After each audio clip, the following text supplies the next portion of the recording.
అందరికీ వందనాలండి. మరి ఈరోజు లేఖన భాగం చూద్దాము. ద్వితీయోపదేశ కాండము 29వ అధ్యాయము 5వ వచనం చూసుకున్నట్లయితే, నేను మీ దేవుడైన యెహోవానని మీకు తెలుసుకున్నట్లు 40 సంవత్సరాలు నేను మిమ్మల్ని అరణ్యములో నడిపించి తిని, మీ బట్టలు మీ ఒంటి మీద పాతగిల్లిపోలేదు. ఈ మాట ఎవరితో మాట్లాడుతున్నారు అంటే గనక ఇశ్రాయేల్ ప్రజలతో దేవుడు మాట్లాడుతున్నారు. అవును, ఇశ్రాయేల్ ప్రజలు ఇంచుమించు అరణ్యంలో 40 సంవత్సరాలు వెళ్ళి ఏం చేశారంట? ప్రయాణం చేశారు. ఈ 40 సంవత్సరాలు ప్రయాణం చేస్తున్నప్పుడంట వీళ్ళు బట్టలు ఏమవలేదంట, పాతగిల్లలేదు. ఆ మాటే ఇక్కడ తెలియజేయడం జరిగిందనమాట. చూడండి, నేను మీ దేవుడైన యెహోవానని మీరు తెలుసుకున్నట్లు 45 సంవత్సరములు నేను మిమ్మల్ని అరణ్యంలో నడిపించి తిని, మీ బట్టలు మీ ఒంటి మీద పాతగిల్లిపోలేదు. అంటే 40 సంవత్సరాలు బట్టలు పాతగిల్లలేదు, లేకపోతే చిన్నవాళ్ళు పెద్దవాళ్ళు అయ్యారు, పెద్దవాళ్ళు ముసలివాళ్ళు అయ్యారు. అంటే మార్పులు చేర్పులు అన్నీ కూడా అక్కడ జరుగుతున్నాయి. అంటే ఇక్కడ వస్త్రంకి దేవుడు బైబిల్ గ్రంథంలో చాలా ప్రాధాన్యత ఇవ్వడం జరిగింది. బైబిల్ గ్రంథంలోనే కాదు, వస్త్రం విషయంలో ఆదికాండంలో ఆదాము అవ్వగారు దేవుడు మహిమ వస్త్రాన్ని కోల్పోయిన తర్వాత ఎలా కోల్పోయారు అంటే, వారి యొక్క పాపం బట్టి, వారి యొక్క అవిధేయతను బట్టి దేవుడిచ్చే మహిమ వస్త్రం కోల్పోయినప్పుడు వాళ్ళు దిగంబరులై బయటకు రాలేని పరిస్థితిలో ఉన్నప్పుడు దేవుడు వాళ్ళకి చర్మపు వస్త్రమును ధరింపజేసినట్టుగా మనకి ఆదికాండంలో కనిపిస్తూ ఉంటుంది. అంటే వస్త్రం విషయంలో దేవుడు చాలా శ్రద్ధ వహించిన వ్యక్తిగా మనకి కనిపిస్తూ ఉన్నారు ఈయన. అయితే ఈరోజు వస్త్రము విషయంలో మరి దేవుడే అంత శ్రద్ధ వహించినప్పుడు మరి నీవు నేను వస్త్రం విషయంలో ఎంత శ్రద్ధ వహించాలి అంటే గనక, అంటే దేవుడు వహించిన శ్రద్ధకి ఈరోజు సమాజం ఏ విధంగా ఉందంటే విరుద్ధంగా ఉంది. అదేంటండి, మేము బట్టలు వేసుకోవట్లేదా ఏంటి, విరుద్ధంగా ఉంటామేంటండి, దేవుడే బట్టలు వేయలేదు, మేము కూడా బట్టలు వేసుకునే కదండి ఉంటున్నాం అన్నాం. కానీ నీ అలంకరణ ఈరోజు ఏ విధంగా ఉంది అంటే కనుక, కొన్నిసార్లు అది కాంట్రవర్సీకి దారితీసే విధంగా మన అలంకరణ ఉంటుంది. అవును, మన ఇంట్లో యవనస్తులు ఉన్నారు. మన ఇంట్లో యవనస్తులు లేకపోతే యవనరాళ్ళు ఏ విధమైన వస్త్రాలంకరణ కలిగి ఉన్నారు అనేది మనం వారి యొక్క అలంకరణ విషయంలో శ్రద్ధ వహించిన వారిగా ఉన్నాం. అవును, వారి అలంకరణ ఇతరులను ఆకర్షించే విధంగా ఉండకూడదు. ముఖ్యంగా మన యొక్క క్రైస్తవ కుటుంబాల్లో దానికి విరుద్ధంగానే ఉండగలగాలి. ఎందుకంటే సమాజం ఏ విధంగా అయినా ఉండొచ్చు, కానీ క్రైస్తవ కుటుంబాలు అనగానే దేవుని యందు భయభక్తులు కలిగిన కుటుంబాలు. మరి మీ కుటుంబంలో యవనరాళ్ళు ఏ విధంగా ఉన్నారు అనేది మీకు మీరు వేసుకోవాల్సిన ప్రశ్న. మరి మీ యవనుల యొక్క అలంకరణ విషయంలో, మీ యొక్క వస్త్రాలంకరణ విషయంలో మనం శ్రద్ధ వహించవలసిన వారిగా ఉన్నాం. ఈరోజు వస్త్రాలపై కొన్ని కోట్ల బిజినెస్ జరిగిపోతూ ఉంది. అవునా? అవును. పూర్వం 1-2 జతలు ఉంటేనే చాలా బట్టలు ఉన్నాయి అన్నట్టుగా ఫీల్ అయ్యేవారంట. మా యొక్క నానమ్మ గారు అది మాట్లాడుతూ ఉంటారు. ఇప్పుడు ఆవిడ ఎప్పుడైనా మా ఇంటికి వచ్చి మా బట్టలు అవి చూస్తే కనుక, ఎందుకు నిన్ను బట్టలు కొనేస్తున్నారు అని చెప్పి ఆవిడ యొక్క అనుభవం ఒక్కొక్కసారి మాకు తెలియజేస్తూ ఉంటారు. నిజమే, ఈరోజు సామాన్యుడు కూడా బట్టలకు వెచ్చించే విషయంలో ఎక్కడా కూడా వెనకడుగు వేస్తున్న పరిస్థితులు ఏమీ లేవు. అవును, వచ్చిన మోడల్ని బట్టి తీస్తున్నారు. పిల్లలకి అవునండి, పిల్లలకి అవసరాలను బట్టి మోడల్ని బట్టి తీస్తూ ఉన్నాము. మరి పిల్లలు స్కూల్కి వెళ్తున్నారండి, కాలేజీకి వెళ్తున్నారు కదండి, ఇలా ఏవైనా కారణాలు బట్టలు తీసుకోవద్దు, బట్టలు కొనుక్కోవద్దు అనేది నేనేమి తప్పు పట్టట్లేదు. కానీ వాటిని ధరించే విషయంలో శ్రద్ధ వహించవలసిన వారిగా మనం ఉండాలి. ఎందుకని అంటే కనుక మన అలంకరణ ఇతరులను ఆకర్షించే విధంగా ఉండకూడదు. మరి అలా అలంకరించుకొని ఆ వస్త్రాలు ఏమున్నాయి అంటే, దేవుడు మనకు కూడా కొన్ని వస్త్రాలను ధరింపజేశాడు. అది ఎలాంటి వస్త్రాలు అంటే, నువ్వు ధరించుకునే వస్త్రాలు నీ అంగును, నీ ఆర్భాటాన్ని, నీ అందాన్ని, లేకపోతే నీ ఆధిక్యతను తెలియజేస్తే కనుక, ఆయన అలంకరింపజేసే వస్త్రాలను బట్టి నీ యొక్క వ్యక్తిత్వాన్ని తెలియజేసే విధంగా ఉన్నాయి. మరి అలాంటి వస్త్రాలు బైబిల్లో ఏమున్నాయి అంటే గనక, చూడండి, ఆ వస్త్రాలతో దేవుడు నిన్ను అలంకరిస్తున్నాడు. ఆ వస్త్రాలను దేవుడు నీకు ధరింప చేయాలని ఆశ కలిగి ఉన్నాడు. మరి అవి ధరించుకోవడానికి నువ్వు సిద్ధంగా ఉన్నావా? నిజమే, లోక సంబంధమైన వస్త్రాలను ధరించుకోవడానికి ఆకర్షితులం అవుతున్నావు, లేకపోతే వచ్చిన మోడల్ని బట్టి, లేకపోతే వచ్చిన బ్రాండ్ని బట్టి కొంటూ ఉండున్నావు, లేకపోతే ముందుకు వెళుతున్నావు. ఎందుకని అంటే కనుక బ్రాండెడ్ వస్త్రాలు కొంటే సమాజంలో నీ ఆధిక్యత పెరుగుతుంది అని చెప్పి వాటికి ఎంతైనా వెచ్చించడానికి నువ్వేమీ వెనకడుగు వేసే పరిస్థితులు. ఈరోజు యవనస్తులు పలానా బ్రాండ్ తీసుకున్నాం, పలానా టీషర్ట్ తీసుకున్నాం, పలానా బ్రాండ్కి చెందిన ఇవి తీసుకున్నాం, అవి తీసుకున్నాం, చాలా ఈ బ్రాండ్ నా దగ్గర ఉంది అని చాలా గర్వంగా చెప్తూ ఉంటారు. ఎందుకు చెప్తున్నారు అంటే ఆ బ్రాండ్ని బట్టి వారి యొక్క ఆధిక్యత పెంచుకునే ప్రయత్నంలో వాళ్ళు ఉన్నారు. నిజమే కదా, ఇలాంటి బ్రాండ్స్ ఎవరెవరో వాడతారు, ఇప్పుడు మేము వాడుతున్నాం అంటే వారితో సమానమైనట్టుగా కదా మేము అన్నట్టుగా తెలియజేయ నిమిత్తం బ్రాండెడ్ వస్త్రాలకి ప్రాధాన్యత ఇస్తూ ఉన్నారు. కానీ ఈ లోకంలో ఎన్ని బ్రాండెడ్ వాడినప్పటికీ కూడా దేవుడు ఆ వస్త్రాన్ని అలంకరింపలేకపోతే గనక నేను బ్రతికిందంతా వ్యర్థమైపోతుంది. ఏంటి అలంకరణ వస్త్రం అంటే గనక చూడండి, దేవుడు ధరింపజేసే కొన్ని వస్త్రాలు ఉన్నాయి. ఏంటి ఆ వస్త్రములు అంటే కనుక నేను మీకు చూపించాలని ఆశ కలిగి ఉన్నాను. చూపిస్తాను చూడండి. యెషయా గ్రంథము 61వ అధ్యాయము 10వ వచనం చూసుకున్నట్లయితే, శృంగారమైన పాగా ధరించుకున్న పెండ్లి కుమారుని రీతిగాను, ఆభరణంతో అలంకరించుకున్న పెండ్లి కుమార్తె రీతిగాను ఆయన రక్షణ వస్త్రములను నాకు ధరింపజేసి ఉన్నాడు, నీతి అను పైబట్టను నాకు ధరింపజేసి ఉన్నాడు. ఆయన నీకు ఏ వస్త్రములు ధరింప చేయాలని ఆశ కలిగి ఉన్నాడు అంటే కనుక రక్షణ వస్త్రాన్ని నీకు ధరింప చేయగలగాలని ఆశ కలిగి ఉన్నాడు. అంటే ఆయన నీకు రక్షణ వస్త్రంతో నిన్ను నింపాలని, నిన్ను ధరింప చేయాలని అనుకుంటున్నాడు. మరి నువ్వు ధరించుకోవడానికి సిద్ధంగా ఉన్నావా? ఏమండి, మా దగ్గర అంతకంటేనే విలువైన వస్త్రాలు ఉన్నాయండి అంటున్నారేమో. కానీ నీ విలువైన వస్త్రాలతో నువ్వు పరలోక రాజ్యంలో అడుగు పెట్టలేవు. కానీ నువ్వు పరలోక రాజ్యంలో అడుగు పెట్టగలగాలి అంటే గనక నీవు ఈ వస్త్రాన్ని ధరింపజేసుకుంటేనే మాత్రమే పరలోక రాజ్యంలో అడుగు పెట్టగలుగుతావు. అదేంటండి, నా దగ్గర రక్షణ వస్త్రం ఒక్కటే లేదండి, మిగతా అన్ని వస్త్రాలు ఉన్నాయి. ఒక క్రైస్తవుడు, ఒక భక్తిపరుడు ఏ విధంగా జీవిస్తాడో అన్ని లక్షణాలు నా దగ్గర ఉన్నాయండి, రక్షణ వస్త్రం లేకపోతే ఏంటండి ఇబ్బంది, దానివల్ల వచ్చిన ఇబ్బంది ఏంటండి అంటున్నారేమో. అలాంటి వారికి నేను ఒక సమాధానం చెప్పి నేను ముందుకు వెళతాను. నిజమే, నువ్వు భక్తిపరుడుగా ఉన్నావు. ఒక క్రైస్తవుడు ఎంత భక్తి జీవితాన్ని కలిగి దేవుని యందు ఎంత భయభక్తులు కలిగి ఉన్నాడో, ఎంత నిరీక్షణతో ఆయన వైపు చూస్తున్నాడో, ప్రతి ఒక్క లక్షణం నీ దగ్గర ఉంది, ఒక్క రక్షణ అనే ఆ వస్త్రము తప్ప. నిజమే, కానీ అలాంటి వారికి ఒక సమాధానం ఏంటి అంటే కనుక, ఇద్దరు వ్యక్తులు ఇంటి దగ్గర నుంచి ఎయిర్పోర్ట్కి బయలుదేరారు. వీళ్ళు కారులోనే వీరు ప్రయాణం మొదలుపెట్టారు. ఎయిర్పోర్ట్కి వెళ్ళిన తర్వాత కార్ పార్క్ చేసేసి ఫ్లైట్ ఎక్కి వేరే దేశానికి వెళ్ళగలగాలి, వీరి ప్రయాణం అది. అయితే ఇంటి దగ్గర నుంచి ఎయిర్పోర్ట్కి వీళ్ళు బయలుదేరారు. అయితే ఒక వ్యక్తి కారు ఎక్కేసాడు, డైరెక్ట్ ఎయిర్పోర్ట్లో దిగాడు. మరో వ్యక్తి కారు ఎక్కాడు. కానీ ఈయనకి దారిలో ఒక వ్యక్తి చెప్పులు లేకుండా కటిక ఎండలో రోడ్డు మీద నడుస్తున్న పరిస్థితుల్లో కనిపిస్తున్నప్పుడు, అయ్యో చెప్పులు లేకుండా నడుస్తున్నాడు, కాళ్ళకి బొబ్బలు వచ్చేస్తాయని చెప్పి వెంటనే కారు ఆపమని దిగి ఇతని యొక్క చెప్పులు అతనికి ఇచ్చేసి, చెప్పులతో వెళ్ళమ్మా అన్నాడు అని చెప్పి ఆ చెప్పులు అతనికి ఇచ్చేసి మళ్ళీ కారు ఎక్కి మళ్ళీ ప్రయాణం మొదలుపెట్టాడు. మళ్ళీ కొంచెం దూరం వెళ్ళాడు. ఇంకొక ఇబ్బందితో వారు ఎదురైనప్పుడు, అంటే నడవలేని పరిస్థితిలో ఉన్నవారు ఎవరో ఎదురయ్యారు. వెంటనే నువ్వు ఎలా నడుస్తావమ్మా, సరే నా కారులో కూర్చో, నిన్ను డ్రాప్ చేయాల్సిన చోట నేను డ్రాప్ చేసేసి నేను ముందుకు వెళ్తాను అని చెప్పి మరలా వాళ్ళని కూడా అదే కారులో ఆయన ఎక్కించేసుకుని వాళ్ళు ఎక్కడైతే దిగాలనుకుంటున్నారో అక్కడ వాళ్ళని దింపేసి, ఇప్పుడు ఈయన ప్రయాణం ఎక్కడికి? ఎయిర్పోర్ట్కి. ఈయన ఎయిర్పోర్ట్కి వెళ్ళిపోయారు. ఇద్దరూ, ఆయన ఏ సహాయం చేయకుండాను ఎయిర్పోర్ట్కి వచ్చాడు, ఈయన సహాయం చేసుకుంటూ ఎయిర్పోర్ట్కి వచ్చారు. ఇప్పుడు ఇద్దరు కలిసి ఫ్లైట్ ఎక్కాలి, అవునా? మరి ఫ్లైట్ ఎక్కాలంటే వీళ్ళ దగ్గర ఉన్న టికెట్, బోర్డింగ్ పాస్, లేకపోతే వీళ్ళ దగ్గర ఉన్న స్టాంపు, ఇమిగ్రేషన్లో స్టాంప్ వేయాలి కదా పాస్పోర్ట్ మీద. సో వీళ్ళ దగ్గర ఉన్న పాస్పోర్ట్స్ బయట పెట్టాలి.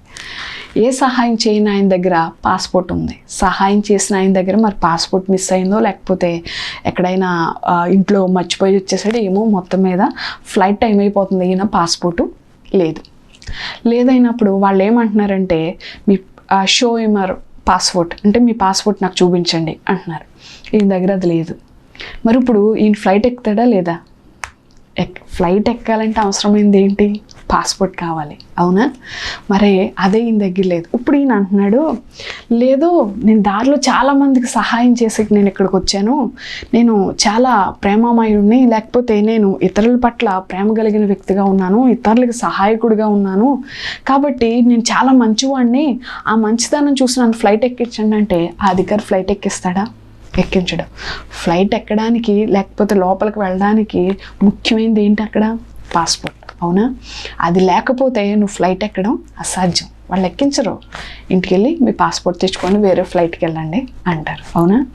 అలాగే ఈరోజు నువ్వు కూడా క్రైస్తవుని యొక్క భయభక్తులు కలిగి ఉన్నావు, క్రైస్తవుని యొక్క లక్షణాలను కలిగి ఉన్నావు, ప్రార్థనాపరుడు అయి ఉన్నావు, వాక్యానికి ఆసక్తి కలిగిన వ్యక్తిగా ఉన్నావు, వాక్యం పట్ల బద్ధుడు అయి ఉన్నావు, వాక్యం పట్ల నువ్వు ఆసక్తి కలిగిన వ్యక్తిగా ఉండు, వాక్యానుసారమైన జీవితాన్ని జీవిస్తున్న వ్యక్తిగా ఉన్నావు, నీ దశమ భాగాల విషయంలో ప్రతి ఒక్క విషయంలో పర్ఫెక్ట్గా ఆల్ రైట్ నువ్వు.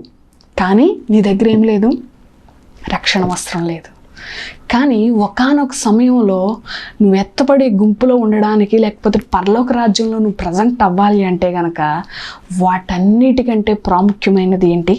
నువ్వు చేత పట్టుకున్న ఈ రక్షణ వస్త్రం, నువ్వు దేవుడు ధరింపజేసిన ఈ రక్షణ వస్త్రం. ఇది లేకుండా నువ్వు పరలోక రాజ్యంలో అడుగు పెట్టడం అనేది అసాధ్యమై ఉంది.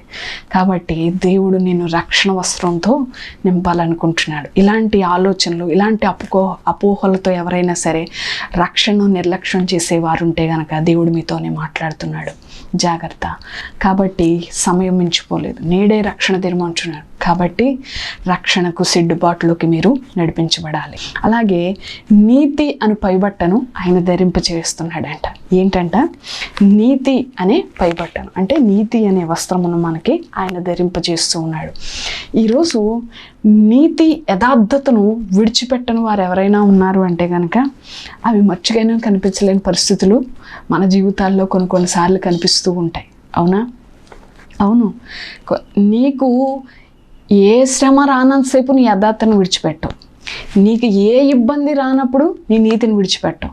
ఒకవేళ వస్తే అప్పుడు క్వశ్చన్ మార్క్ అక్కడ. అంటే శ్రమ రానంతసేపు వాటిని పాటించడానికి నువ్వు సిద్ధంగా ఉన్నావు. నీ శ్రమకు తలెత్తితే, నీ జీవితంలో శ్రమ నీకు తలెత్తిందంటే అవి నీ జీవితంలో ఉంటాయో ఉండవో అన్నది గ్యారెంటీ లేని పరిస్థితులు. కానీ నీతి అనే వస్త్రంతో దేవుడు నిన్ను అలంకరించబోతున్నాడు, ధరింపజేయబోతున్నాడు. మరి నువ్వు ధరించుకోవడానికి సిద్ధంగా ఉన్నావా? నీ యథార్థతను విడిచిపెట్టకు. ఎలాంటి శ్రమ వచ్చినా, ఎలాంటి ఇరుకు వచ్చినా, ఇబ్బంది వచ్చినా, మాట పొరపత్యాలు వచ్చినప్పటికీ కూడా నీతిని విడిచిపెట్టకుండా నీతియుక్తమైన మార్గంలో ఆయన వైపు చూచుచూ నడవగలగాలి. కాబట్టి నీతిని, యథార్థతను విడిచిపెట్టకూడదు. ఆయన వాటితో నిన్ను ధరింపచేయాలని, వాటితో నిన్ను అలంకరించాలని ఆశ కలిగి ఉన్నాడు. కాబట్టి వాటిని ధరింపచేయడానికి ఆయన సిద్ధంగా ఉన్నాడు. మరి నువ్వు ధరించుకునే వ్యక్తిగా నువ్వు ఉండగలగాలి. అలాగే ఇంకొక మాటను మీకు చూపిస్తాను చూడండి. సియోనులో దుఃఖించు వారికి ఉల్లాస వస్త్రమును, అదే 61వ అధ్యాయంలో 3వ వచనం అన్నమాట. ఇక్కడ సియోనులో దుఃఖించు వారికి ఉల్లాస వస్త్రములు ధరింపజేయుటకును, బూడిదకు ప్రతిగా పూదండను, దుఃఖమునకు ప్రతిగా ఆనంద తైలమును, భారభరితమైన ఆత్మకు ప్రతిగా స్తుతి వస్త్రమును వారికిచ్చుటకు ఆయన నన్ను పంపియున్నాడు. దుఃఖించు వారికి, సియోను అంటే దేవుని ఆలయం, దేవుని మందిరం. సియోను దేవుడు నివసించు స్థలం. అనేక పేర్లు ఉన్నాయి. కానీ ఇక్కడ దుఃఖించు వారికంట దేవుడు దేని ధరింపజేస్తున్నాడంట? ఉల్లాస వస్త్రమును ధరించేస్తున్నాడంట. అంటే దేవుని సన్నిధిలో నువ్వు మొరపెట్టు, దేవుని సన్నిధిలో నువ్వు దుఃఖించు. నీ శ్రమను బట్టి, ఇరుకుని బట్టి, వ్యాధిని బట్టి, నీకు కలిగిన ఏ ఇబ్బందిని బట్టి అయినా సరే ఎవరి దగ్గర పెట్టాలి? నువ్వు మనుషుల దగ్గర కాదు. ఎవరి దగ్గర పెట్టాలి? దేవుని సన్నిధానంలో, దేవుని పాదాల దగ్గర ఆయనకు అప్పగించే వ్యక్తిగా ఉండాలి. నీ దుఃఖ దినములో ఆయన ఎలా మారుస్తున్నాడంట? సంతోషభరితంగా మార్చిపోతున్నాడు. కాబట్టి సియోనులో నువ్వు దుఃఖించినా, సియోనులో నువ్వు మొర్రపెట్టినా ఆయన నీకు ప్రత్యుత్తరముతో, ఉల్లాస వస్త్రముతో నిన్ను ఆయన ధరింపజేయడానికి సిద్ధంగా ఉన్నాడు. కాబట్టి నీ దుఃఖమునకు ప్రతిగా ఏముందంట? పూదండను. దుఃఖమునకు ప్రతిగా పూదండను, బూడిదకు ప్రతిగా పూదండను, దుఃఖమునకు ప్రతిగా ఆనంద తైలమును, భారభరితమైన ఆత్మకు ప్రతిగా స్తుతి వస్త్రమును. దేవుని మందిరంలో దేవుని పాదాల దగ్గర నువ్వు అడిగినప్పుడు ఆయన నీకు ఏం ధరింపజేస్తాను అంటున్నాడు? ఉల్లాస వస్త్రాన్ని ధరింపజేస్తాను అంటున్నాడు. ఇక్కడ భారభరితమైన ఆత్మకు ప్రతిగా ఏం చేస్తున్నారంట? స్తుతి వస్త్రాన్ని ధరింపజేస్తాను అని చెప్పి ఆయన అంటున్నాడు. మరి అవి ధరించుకోవడానికి నువ్వు సిద్ధంగా ఉన్నావా? ఇక్కడ మనుషులను ఆశ్రయించుట కంటే యెహోవాను ఆశ్రయించుట మేలు అని మాట ఉంది. ఇది మనం చాలాసార్లు చదువుకున్నాం, అవునా? చాలాసార్లు చదువుతాం, చాలాసార్లు దీన్ని జ్ఞాపకం చేసుకుంటాం. ప్రార్థన చేసినప్పుడు కూడా నీ మీద ఆధారపడే కృపను నాకు దయచేయి ప్రభువా అని కూడా ప్రార్థన చేస్తూ ఉంటాం, అవునా? కానీ శ్రమ మన జీవితాల్లో తలెత్తినప్పుడు మాత్రం ఈ వాక్యం మనకి గుర్తురారు. ఈ వాక్యాన్ని మనం జ్ఞాపకం చేసుకోవడానికి అసలు ఆస్కారమే ఉండని పరిస్థితులు ఉంటూ ఉంటాయి. కానీ దేవుని సన్నిధిలో దేవుని పాదాల దగ్గర నువ్వు దుఃఖించినప్పుడు నిన్నేం చేస్తున్నాడంటే ఆయన ఉల్లాస వస్త్రంతో నింపడానికి ఆయన సిద్ధంగా ఉన్నాడు. అలాగే కింద ఇంకొక మాట ఉంది చూడండి, భారభరితమైన ఆత్మకు ప్రతిగా స్తుతి వస్త్రమును. అంటే శ్రమలు ఉన్నాయి, ఇరుకులు ఉన్నాయి, ఇబ్బందులు ఉన్నాయి. ఇవన్నీ ఉన్నప్పుడు హృదయం ఎలా ఉంటుంది? సంతోషకరంగా, ఆనందకరంగా గంతులు వేస్తుందా? లేదు. భారభరితమైన ఆత్మతోనే నింపబడిన వారుగా మనం ఉన్నాం. ఇలాంటి టైంలో మనం ఏం చేయాలంట? స్తుతి వస్త్రాన్ని ధరింపజేసుకున్న వారిగా మనం ఉండగలగాలి. అంటే స్తుతి వస్త్రంలో ఉన్న శక్తిని కలిగిన వారిగా మనం ఉండాలి. ఇక్కడ ఒక వ్యక్తిని మనం జ్ఞాపకం చేసుకోవాలి. ఈ స్తుతి వస్త్రాన్ని మనం ధరించుకోవాలంటే ధరించుకున్న వ్యక్తిని మనం జ్ఞాపకం చేసుకోవాలి. ధరించుకున్న వ్యక్తి ఎవరు అంటే గనక దావీదు మహారాజు. ఆయన స్తుతించినట్టుగా ఎవరైనా స్తుతించగలిగారా? ఆయన ప్రతి ఒక్క విషయంలో, దేవుని స్తుతించే విషయంలో వెనకాడిన పరిస్థితులు ఎక్కడా కూడా ఆయన జీవితంలో లేదు. ఆయన అడవిలో ఉండి గొర్రెలు కాచినప్పటికీ కూడా అక్కడ దేవుని స్తుతించాడు.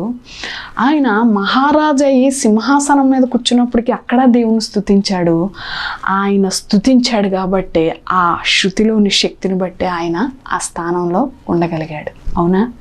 అవును. దేవుని స్తుతించే విషయంలో మొట్టమొదటి ఎవరైనా మనకు గుర్తొచ్చేవారు ఎవరున్నారంటే ఆయన దావీదు మహారాజే. అవును, ఆయన ఎన్ని విధాలుగా దేవుని స్తుతించాడు అన్నది, ఆయన రాజు అయి ఉండి మందసం ఎదుట కూడా నాట్యమాడుతూ దేవుని స్తుతించినట్లుగా కూడా మనకి కనిపిస్తూ ఉంటుంది.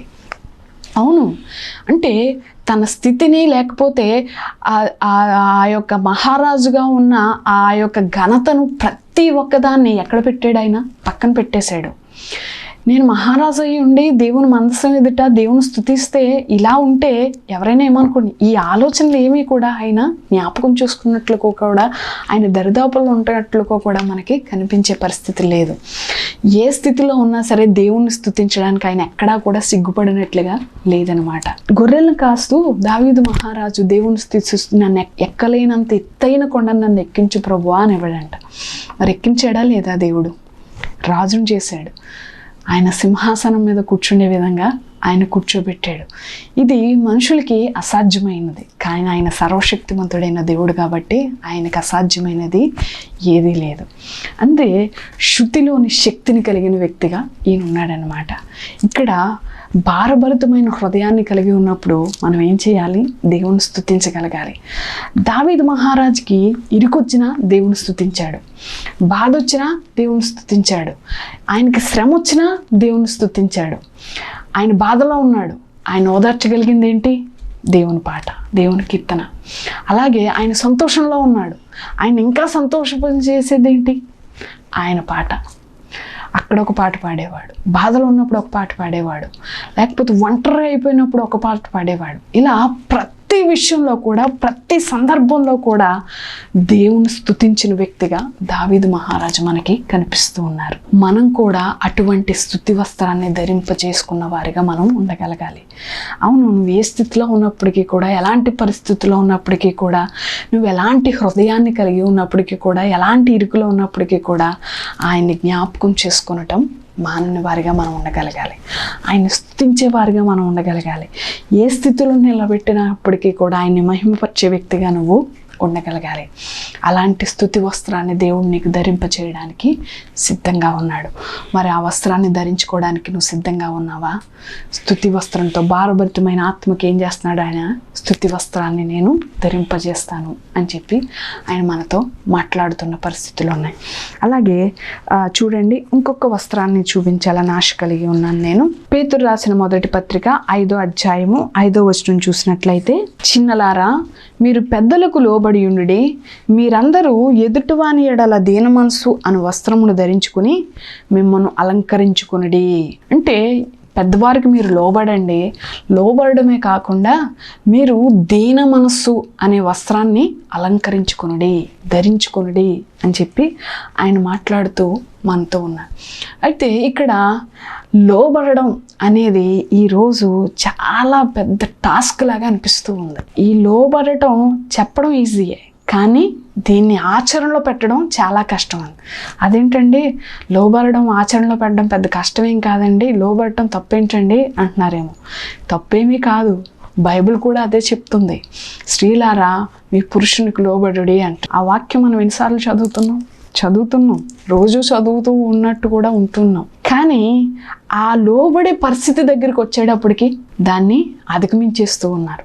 వాక్యం చదువుతున్నారు, రిఫరెన్స్ అందిస్తున్నారు, లేకపోతే వాక్యం మీకు అర్థమైంది, కానీ అది ఆచరణలో పెట్టేటప్పటికి చాలా కుటుంబాల్లో అది లేదు, ఆచరణలో లేనిదిగా ఉంది.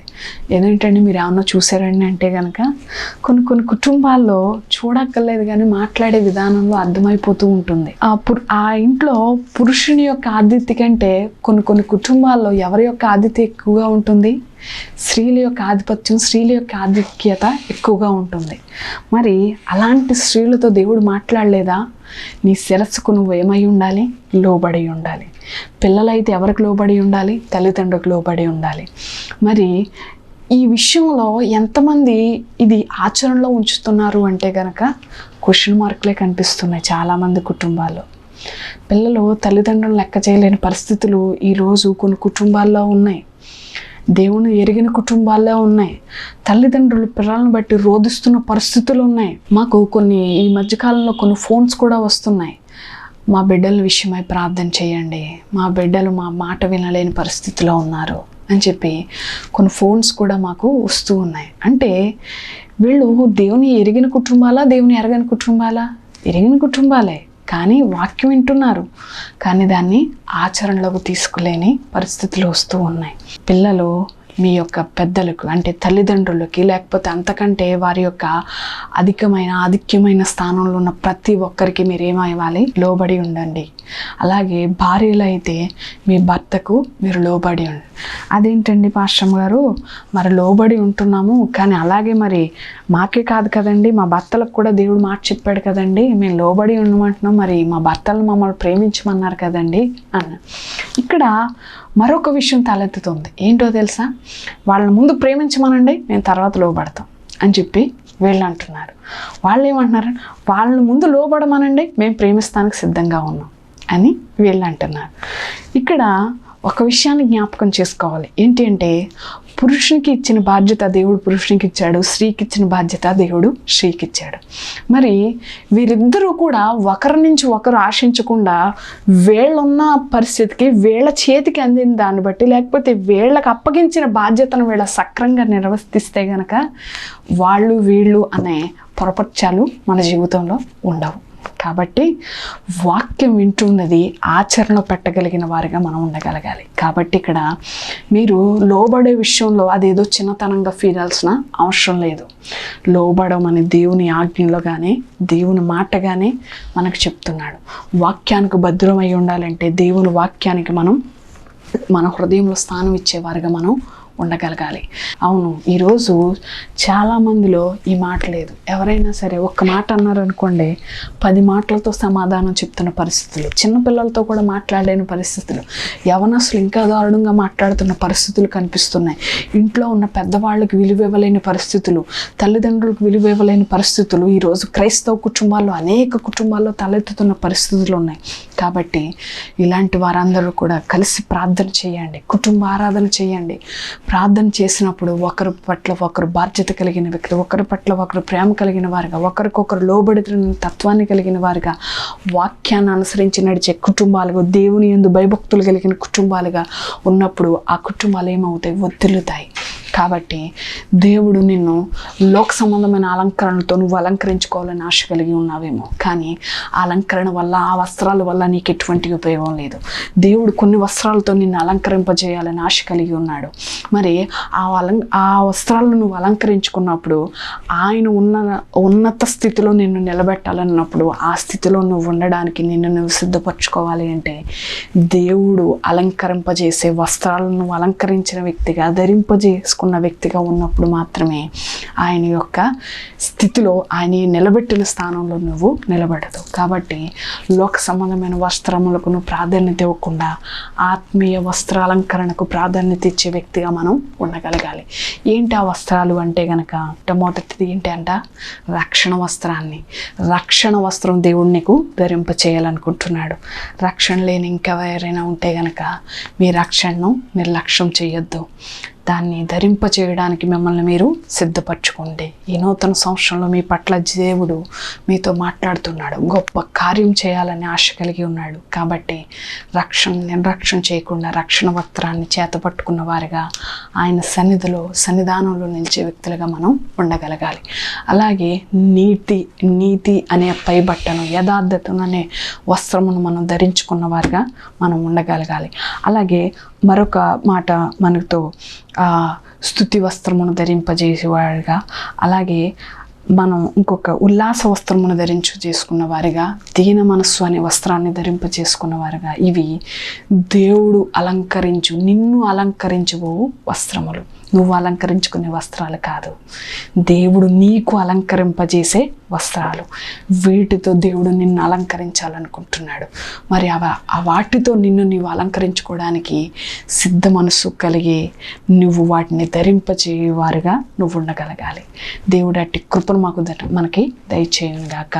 విన్న వాక్యాన్ని బట్టి ప్రార్థన చేసుకుందాం. పరిశుద్ధుడైన దేవా, మహిమ కలిగిన తండ్రి, మహిమోన్నతుడా, నీకు వందనాలు, స్తుతులు, స్తోత్రాలు చెల్లిస్తున్నాము తండ్రి. అవును తండ్రి ప్రభా, యేసయ్య, అవును తండ్రి ప్రభా, నీ వాక్యం ద్వారా మాతో మాట్లాడావు తండ్రి ప్రభా, యేసయ్య. అనేక వస్త్రములు మా ముందుంచావు తండ్రి ప్రభా, యేసయ్య. మేము ఈ లోకంలో ఏ వస్త్రములకు ప్రాధాన్యత ఇస్తున్నామో, ఎలాంటి అలంకరణతో మేము నిండాలని ఆశ కలిగి ఉన్నామో తండ్రి, వాటి వల్ల ఉపయోగం ఏమీ లేదని, లోక సంబంధమైన అలంకరణ, లోక సంబంధమైన వస్త్రాలంకరణ నీలో ఉండకూడదని నువ్వు మాతో మాట్లాడుతున్నావు తండ్రి ప్రభా. మరి తండ్రి ప్రభా, నువ్వు తండ్రి ప్రభా ఆత్మీయ అలంకరణ కలిగిన వస్త్రాలతో మమ్మల్ని ధరింప చేయాలని ఆశ కలిగి ఉన్నావని చెప్పి నువ్వు మాతో మాట్లాడుతున్న విధానాన్ని బట్టి నీకు వందనాలు నాయన.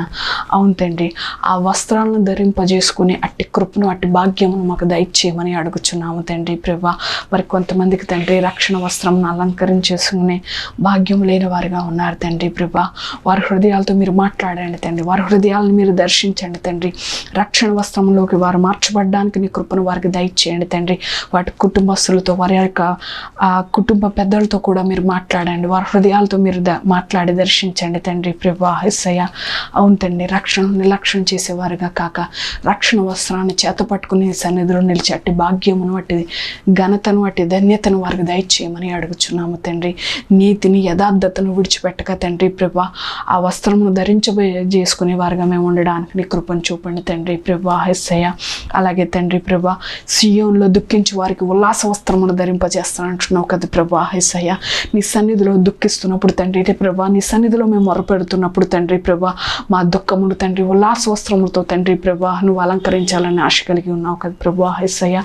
అట్టి ధన్యతను మాకు దయచేయండి తండ్రి ప్రభా, యేసయ్య.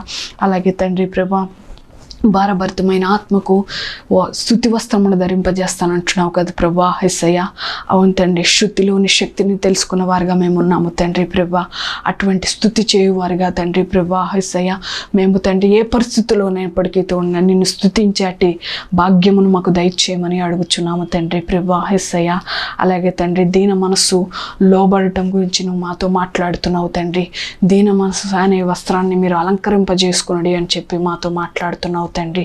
అట్టి దీన మనసును కలిగిన వారిగా తండ్రి, లోబడే తత్వాన్ని నేర్చుకున్న వారిగా తండ్రి ప్రభా, వాక్యాన్ని విడిచిపెట్టేసేవారుగా కాక తండ్రి ప్రభా, వాక్యబద్ధంగా జీవించే అటువంటి గుణాన్ని కలిగి మేము జీవించే, వాక్యానుసారంగా జీవించే ఆ లక్షణాన్ని కలిగిన వారిగా మేము ఉండడానికి కృపను చూపండి తండ్రి. అవును తండ్రి, ఈ వస్త్రాల్లో ఎవరికైతే ఏ వస్త్రం లోటుగా ఉందో, ఏ వస్త్రం కొదువుగా ఉందో తండ్రి ప్రభా, ఆ వస్త్రములతో మమ్మల్ని అలంకరింపజేయమని యేసు నామమున అడుగుచున్నాం తండ్రి. ఆమేన్. వందనాలండి.